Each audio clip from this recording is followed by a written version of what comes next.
Bienvenidos a Referente Jurídico. Las normas jurídicas, las normas de derecho, no solamente constituyen instrumentos técnicos de regulación de las conductas sociales, sino que más bien por el contrario, estas reflejan el momento histórico en el cual estas normas tienden precisamente a regular las conductas de las personas, de los seres humanos en sociedad y también mantener el orden social para permitir el establecimiento de cierta paz social. De manera tal entonces que los cambios legislativos no solamente obedecen a una suerte de intereses puramente técnicos, sino en esencia reflejan los momentos históricos que se viven. Este es el caso de las reformas que hemos venido viviendo en el campo procesal penal en los años recientes, particularmente en los últimos 10 años. Y es que el tratamiento, el procesamiento y eventual enjuiciamiento de las conductas consideradas delictivas ya no pueden darse como sucedía hace poco más de 50 o 60 años atrás, y se hace necesario más bien contribuir en el proceso de agilización de la resolución de los conflictos sociales y también el establecimiento de un control social mucho más permanente, sobre todo en una coyuntura como esta en la que vivimos, donde la inseguridad ciudadana es un tema de vital y actual importancia. El nuevo Código Procesal Penal, que ha reemplazado en poco más del 90% del territorio nacional al viejo Código de Procedimientos Penales, ha traído la reinserción del modelo acusatorio. Este modelo acusatorio se caracteriza por ser mucho más dinámico, mucho más rápido, eminentemente oral y garantista en relación a las características inquisitivas que definían el viejo Código de Procedimientos Penales. Las instituciones integrantes del sistema de administración de decisión jurisdiccional, que vienen a ser el Poder Judicial, el Ministerio Público, el Ministerio de Justicia, el Ministerio del Interior, tienen sus respectivos órganos que se encargan de trabajar codo a codo mediante los equipos correspondientes para hacer realidad de este proceso de implementación del Código Procesal Penal. En el caso del Poder Judicial se cuenta con el equipo técnico de implementación del Código Procesal Penal, ETI Penal por sus siglas. Para estos efectos, un juez supremo titular de la Corte Suprema de Justicia de la República es quien lo preside. Y justamente el día de hoy contamos con la presencia del doctor José Luis Lecaros Cornejo, quien es juez titular de la Corte Suprema de Justicia de la República y además presidente del ETI Penal. Con él vamos a conversar acerca del proceso de implementación del Código Procesal Penal durante esta década que viene desde atrás hasta el día de hoy. Vamos a dar la bienvenida entonces a nuestro invitado, doctor José Luis Lecaros. Es un honor tenerlo en Referente Jurídico. Bienvenido. Muchas gracias. Vamos de frente al tema que nos convoca, el Código Procesal Penal. En el Perú, a diferencia de otros países que en América Latina también entraron en el proceso de la reforma, porque este no es un fenómeno propio del país únicamente, sino que se ha venido dando en toda América Latina desde la década de los años 90. Pero una característica muy singular ha radicado en el hecho de que en nuestro país no se implementó el código de una sola vez, es decir, no se dejó sin efecto el viejo Código de Procedimientos Penales y se estableció la vigencia del Código Procesal Penal en toda la República, sino se tomó el modelo de la entrada en vigencia de manera gradual. Y para esto se eligieron algunos distritos judiciales en los cuales iba entrando el modelo a modo de piloto, ¿no? Y progresivamente ha ido avanzando entonces en el tiempo y se ha ido cubriendo parcialmente el territorio nacional con la vigencia de este código. La reforma comenzó en 2006 con la implementación de este nuevo instrumento de procesamiento judicial penal en el distrito judicial de Huaura. ¿Por qué fue Huaura el lugar elegido como el primer distrito judicial en el que debía entrar en vigencia el código? Bien, lo ideal hubiera sido que entre a regir el código en todo el Perú simultáneamente. Lamentablemente, por cuestiones presupuestales, porque se necesita una gran cantidad de dinero para que entre todo el país, se decidió hacerlo por partes, es decir, paulatinamente. Se escogió Guaura, uno, por su cercanía a Lima, porque era fácil monitorear, y dos, porque se trata de un distrito judicial, quizá uno de los más pequeños del país, en donde se iba a tomar pues como una parte experimental cómo iba con el nuevo código. Yo les soy sincero, inicialmente pensé que el Código Procesal Penal era un instrumento en el papel, en el libro del primer mundo, ¿no?, con todos los estándares internacionales, pero creí que para el Perú no iba a ser adecuado, porque obviamente la policía, la fiscalía, según lo que pensaba en ese momento, no estaban preparados para afrontar un reto de esa naturaleza. Pero felizmente estuve engañado. Estuve engañado y creo que en el transcurso del tiempo todas las instituciones involucradas han demostrado que sí pueden hacerlo, y creo que cuando rigen todo el país, la justicia penal en el Perú va a cambiar realmente. Pero digamos, sí, la elección del modelo de la progresividad fue dada fundamentalmente por razones de naturaleza presupuestal, económico. Así es. Algún beneficio ha traído, y este es básicamente el hecho de que se empezó a experimentar como un plan piloto para luego ir reconociendo los aciertos, pero también los desaciertos en los cuales no se debía incurrir cuando se iba implementando en los demás distritos judiciales. Bueno, así es, efectivamente. Como todo instrumento nuevo, requería pues ver qué fallas tenía y qué podía mejorarse, y lógicamente, tratándose de un distrito pequeño como es Guaura, era muy fácil detectar los errores que fueron subsanándose paulatinamente, y cuando ya entraron al Código Trujillo, posteriormente Chiclayo, Arequipa y las demás provincias, ya se tenía pues, digamos así, pulida la implementación del código, y los desaciertos ya en estos grandes distritos judiciales han sido menos.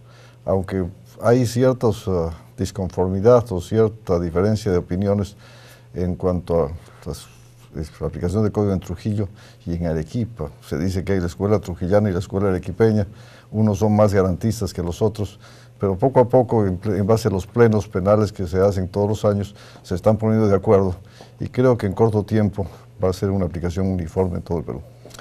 Ahora, quizás por una cuestión muy circunstancial o casual, después del Distrito Judicial de Huaura empieza a implementarse el código en los distritos judiciales del norte del Perú. Básicamente los distritos de Lambayeque, La Libertad, Piura, ¿no?, sucesivamente. Y resulta de que estos han sido los distritos judiciales, la zona del Perú más golpeada por la delincuencia organizada, precisamente durante el segundo quinquenio de la década del 2000 al 2010. Y entra el código en estas circunstancias. ¿Cómo funcionó el código frente a esta nueva realidad delictiva que no era conocida antes en el Perú? Bueno, al inicio de la implementación del código en Trujillo, La Libertad, en Trujillo, en Chiclayo y en Piura, efectivamente había pues todavía fallas, y sobre todo falta de probanza del Ministerio Público, porque para aplicar el nuevo código se necesita fiscales totalmente preparados y una policía que tenga la logística suficiente. No lo tenían lamentablemente en ese momento, y eso quizás contribuyó a que la delincuencia aumente en estas provincias. Pero poco a poco, como digo, se ha ido asentando la experiencia de los jueces, de los policías, y creo que eso ya ha sido superado. Entonces, ya la delincuencia en Trujillo, en Chiclayo, ha bajado respecto a los índices que tenía en el segundo quinquenio del año entre 2005 y el 2010, ¿no? Y ahora me parece que está en unos estándares normales que son los de todo el Perú. Uno de los mitos que prácticamente constituía un temor en el Poder Judicial era que con la entrada en vigencia del Código y su modelo acusatorio, el juez iba a perder el poder del control del proceso, porque en el antiguo modelo el juez investigaba, controlaba y dirigía, ¿no? Era el director del proceso. Pero en el nuevo modelo procesal ya no lo es. sino más bien este papel lo cumple el fiscal. ¿Ese fue un mito que tenía algún asidero? ¿Habían temores entre los magistrados del Poder Judicial o fue una idea que se creó de parte de los detractores del Código para poder generar miedos innecesarios en el Poder Judicial? Bueno, obviamente, con el Código anterior, el juez tenía mucho mayor protagonismo en el proceso, porque, como usted dice, era el que investigaba, el que copiaba las pruebas, etcétera, etcétera, que eran propuestas por la Fiscalía o por la parte acusada.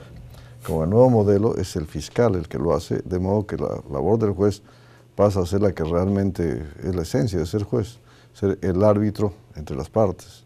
El juez ya no investiga, el árbitro es el que decide, y con el modelo antiguo, el juez que investigaba, que a veces sentenciaba en el proceso sumario, estaba pues contaminado ya porque ya tenía un prejuzgamiento de los hechos. En cambio ahora el juez que va a procesar, va a juzgar a la persona, ¿no?, es nuevo en el proceso. Él le plantea el caso del fiscal, le procesa sus pruebas, la parte acusada hace lo mismo y él decide como un árbitro, digámoslo así, haciendo una comparación, como en un partido de fútbol, decide quién gana el partido, pero el juez no juega el partido. Anteriormente, con el Código de Procedimientos Penales que todavía rige en Lima, el juez es uno de los jugadores del partido y eso no debería ser. Eso se criticó mucho del proceso antiguo. Ahora, entrando a las características del modelo acusatorio que nos trae el Código, ¿cuáles son las diferencias fundamentales que definen a este nuevo código respecto del anterior, que además data de 1940, ¿no? En cambio, este nuevo código es de 2004. Bueno, sí, efectivamente. En base a los tratados, y el Perú es suscriptor de derechos humanos, el código tiene que ser un instrumento que permita una justicia, primero, garantista, y este nuevo código sí es del tipo garantista porque está cautelando porque se respeten el derecho de todas las partes. El proceso también es acusatorio, antes no lo era, el fiscal simplemente proponía los hechos y el juez es el que investigaba, etcétera, etcétera, y el fiscal prácticamente hacía su acusación en base a lo que el juez había investigado. Ahora el fiscal es el que investiga y tiene que formular cargos, probar, etcétera, etcétera.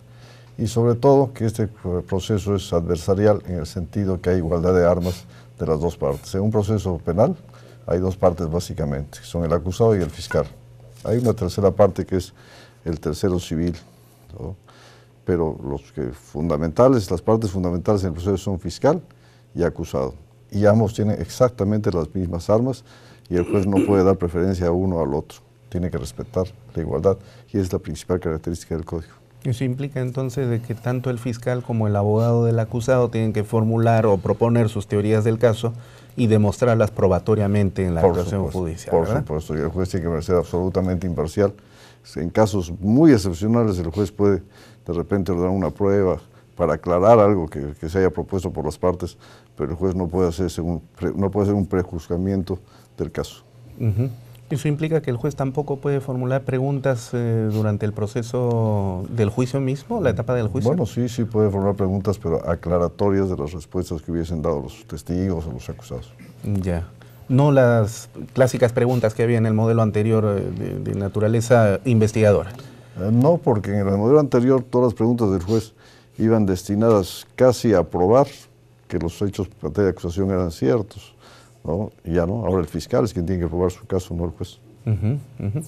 ¿Se sabe cuál es el número de procesos que han sido tramitados desde el año 2006 en el país con la implementación del código? Bueno, no tengo el dato concreto desde 2006, pero sí puedo decirles que en el año 2014 se resolvieron 122.000 expedientes aproximadamente, en el 2015 141.000, en el 2016 185.000, y en el 2017 27.000 casos hasta el mes de abril.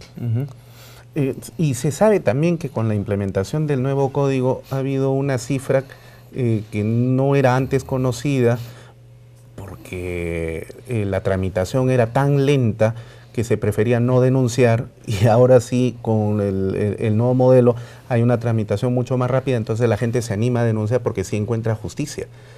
Es un tema que nos gustaría conversar, pero vamos a hacer una pausa comercial, si nos permite, para poder continuar en el siguiente bloque de Referente Jurídico. Ya volvemos.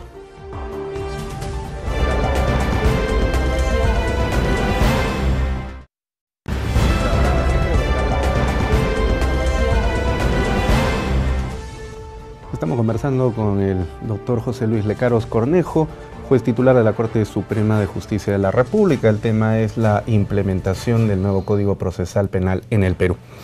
Doctor Lecaros, en el bloque anterior habíamos hecho referencia a un hecho bastante significativo, y es que antes de la entrada en vigencia del nuevo Código Procesal Penal en los distritos judiciales en los que ya se encuentra vigente, habían personas que eran víctimas de una serie de delitos, pero que no se animaban a formular la denuncia correspondiente ni a la policía ni al Ministerio Público, porque iban a enfrentar un proceso largo, engorroso, tedioso y además caro, bastante oneroso.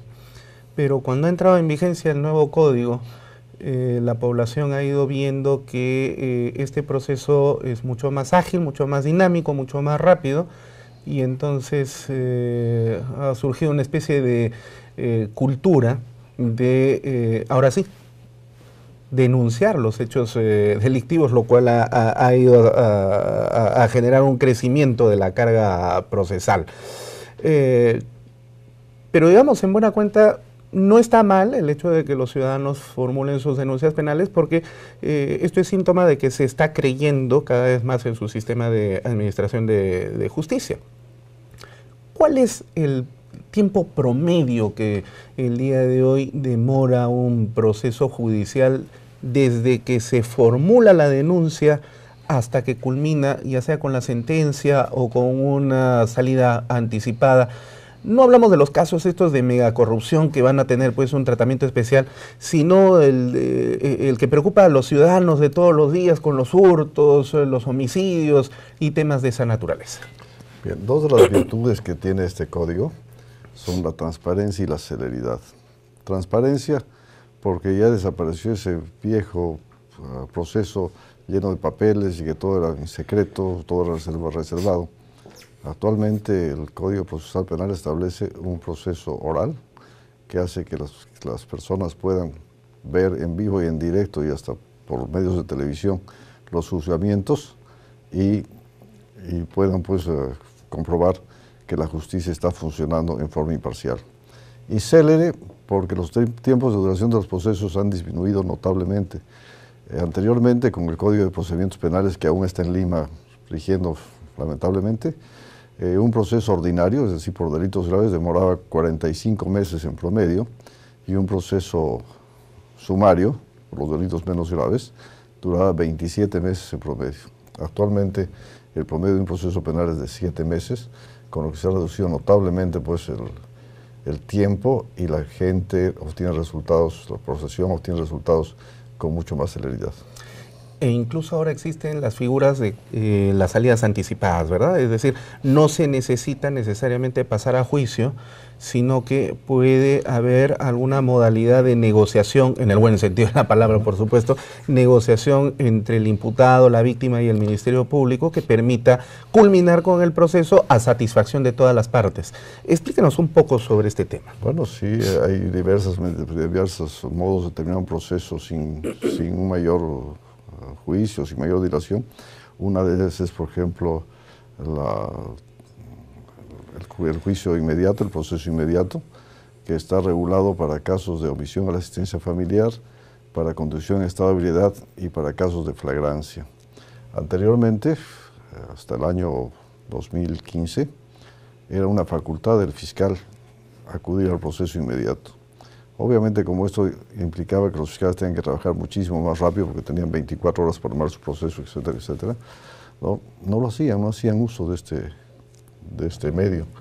Pero a raíz de la ley llamada Ley de Flagrancia, ya no es una facultad, es una obligación del fiscal hacerlo, y por tanto los procesos están terminando con mucha más celeridad. A veces el mismo día en que se comete el delito, en pocas horas está sentenciado el procesado, ¿no?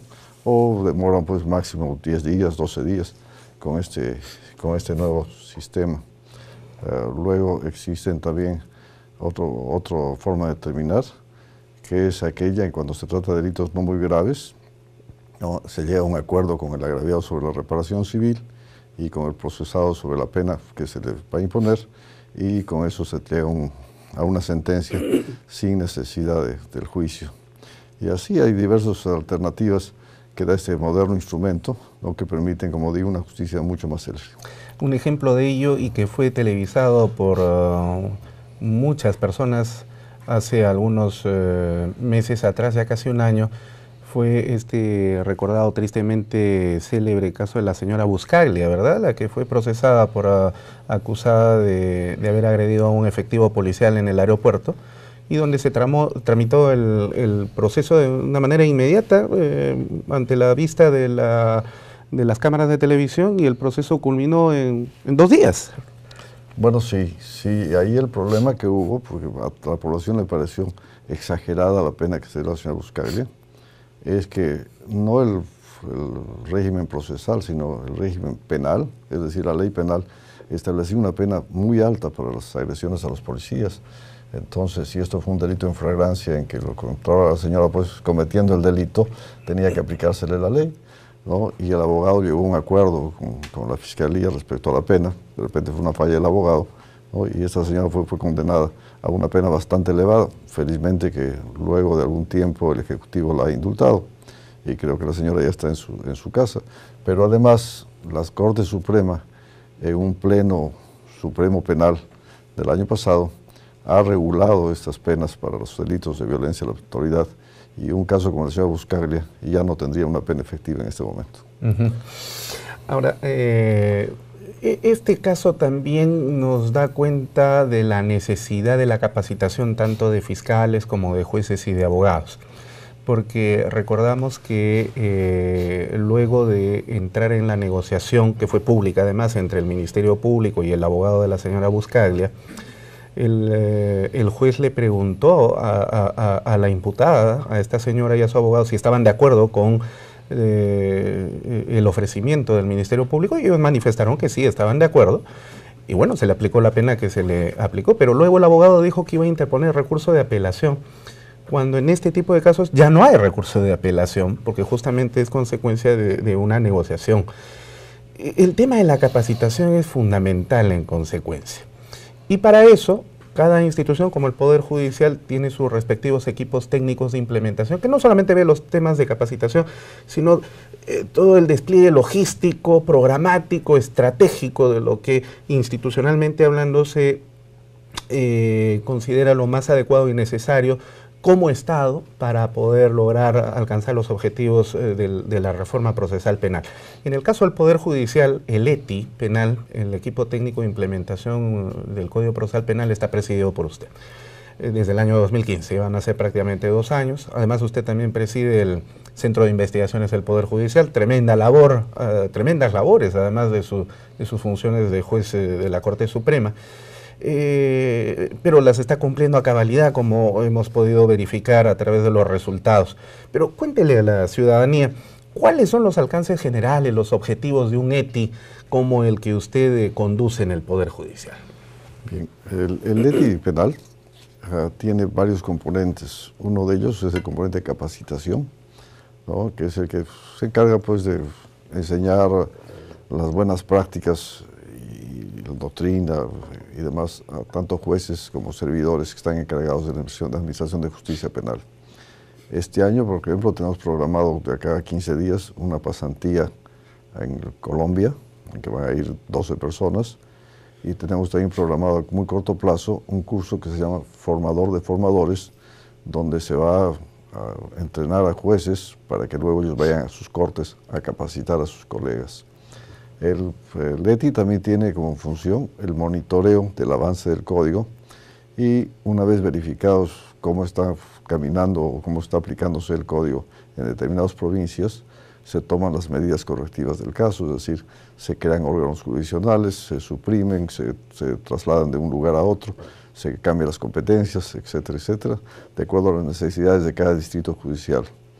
Tiene también como función la implementación del nuevo Código Procesal Penal en Lima, que es lo que falta. La gran tarea que tenemos ahora es la implementación en Lima. En el mes de julio de este año debe entrar en vigencia el código en el Callao, ¿no? El Callao, un sitio bastante problemático, con una delincuencia muy alta, como todos sabemos, ¿no? Esperamos que con el nuevo código estos índices de delincuencia bajen, y posteriormente en el próximo año entrarán en vigencia en Lima Norte y Lima Este, y de repente en el 2019 Lima Centro y Lima Sur. Eso es un gran reto porque requiere un presupuesto muy alto, más de 200 millones de soles de presupuesto para esos 4 distritos judiciales. Esperamos pues que el Ejecutivo nos facilite este dinero para poder cumplir una labor acertada y en plazo de 2 o 3 años todo el Perú tenga este código, ¿no? Luego también es función del ETI formular iniciativas legislativas cuando se detecta por los expertos que trabajan en esta dependencia que hay fallas en la legislación, fallas en el código, se proponen las iniciativas para que la Sala Plena de la Corte Suprema las apruebe y las tramite al Congreso. Eso en esencia es la labor del ETI. El Perú está dividido en 24 regiones y una provincia constitucional que es el Callao, pero judicialmente hablando, ¿cuántos distritos judiciales compone el país? Son 33 distritos judiciales. Y de los cuales el código ya está implementado en 28. En 28. Faltan 5, sí, que son Lima básicamente. Así es, Lima Este, Lima Norte, Lima Sur, Lima Centro, que es la Corte de Lima, y el Callao que comienza el 1 de julio. Pero ese decir solamente también es algo que, digamos, juega un poco al engaño porque la mayor concentración de la carga procesal del Perú está justamente acá en Lima. ¿Cuál es el porcentaje que representa Lima en relación al país de la carga procesal? Entre el 45 al 50%, o sea, la mitad de procesos todavía se rigen por el Código Antiguo. Exacto, o sea, tenemos todavía para rato. Así es. Así es. ¿Cuáles son los proyectos futuros para ir terminando, doctor, mientras siga vigente su presidencia en el ETI? Bueno, mi presidencia en el ETI termina el 21 de agosto y hasta ese momento debemos dejar implementado totalmente el código en el Callao. Esa es la meta que nos hemos trazado. Ya los otros distritos judiciales tendrá que verlo el próximo presidente del ETI. Lima es tan grande que ha tenido que partirse en varios distritos judiciales. Uno de ellos, Ventanilla, por ejemplo, recientemente creado, donde ya está funcionando el nuevo código. Así es, y esto tiene una consecuencia que parece anecdótica. Si en Ventanilla, por decir, en el Callao está rigiendo un código y en el resto de Lima otro, estas provincias o distritos judiciales se dividen unos de otros por una avenida, por una calle. Entonces, si uno comete un delito en la vereda izquierda de la avenida, se le aplica un código, en la vereda derecha otro código, y si comete en la verma central, bueno, no se sabe qué código se le aplica. Pero lamentablemente por razones presupuestales no hemos podido hacerlo simultáneamente todo Lima. Ahora, el presidente del Poder Judicial seguramente está bregando por hacer posible ese desembolso económico para poder lograr la implementación del código. Bueno, sí, todos los días el personal del Poder Judicial, de la gerencia, el propio presidente, hacen las gestiones de economía y finanzas para que nos den el dinero suficiente. Pocas veces tenemos resultados y con el poco dinero que nos dan hacemos casi lo imposible para que el código se pueda implementar. Doctor José Luis Lecaros Cornejo, le agradecemos por su presencia el día de hoy y su colaboración con Referente Jurídico, que nos ha ayudado a comprender un poco sobre el estado actual del avance en la implementación del nuevo Código Procesal Penal en el Perú. Esperamos tenerlo nuevamente en nuestro programa para poder conversar sobre la pronta implementación en los distritos judiciales del Callao, al menos, en cuanto este proceso ya se haga. Muchísimas gracias por su presencia. Gracias a usted. Bueno, y en el siguiente bloque vamos a conversar sobre un tema también bastante importante para el país y que tiene que ver con el proceso de desarrollo económico vinculado al consumo y sobre todo a los usuarios y al consumidor y la materia de competencia. Con este tema regresamos en el siguiente bloque.